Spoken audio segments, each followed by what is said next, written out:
Glass cleaning and treatment. Yes, I'm going to spend time on that. The reason why is because a lot of you, how many of you have problems with glare at night? It's a bitch.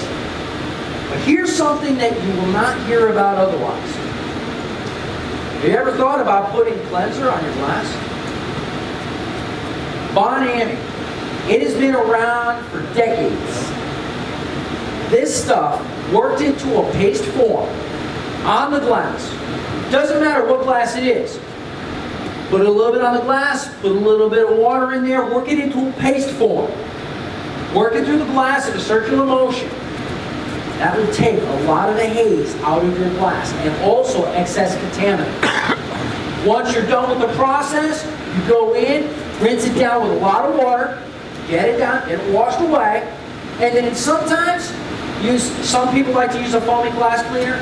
Why do we use a foaming glass cleaner over a regular spray on? Anybody know? The foaming action actually will lift any contaminants off the glass.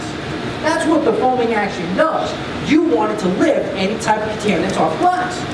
That's the only reason why you would prefer a foaming action to any regular spray on, because the foaming action lifts. It acts as a lift.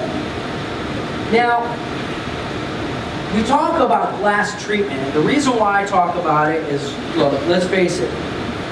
I had an 82-year-old grandma who still loved to drove every day, and she had a problem with glare. She had a problem with windows, especially when it was raining.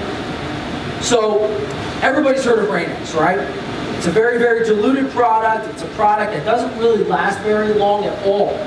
Well, believe it or not, General Motors believes in glass protection too, because they actually have their own aviation grade water repellent.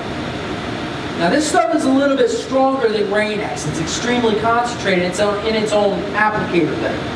And what we do is we actually went in, and I did an experiment with this young lady. I call her young because she's an absolute trip. She power shifts her 015 Z06 like nobody's business. But she had a problem with seeing at night when it was raining. So we tried this experiment, and she didn't even have to turn the windshield wipers on. It was beating up and rolling off, and it lasted a good 3 or 4 months.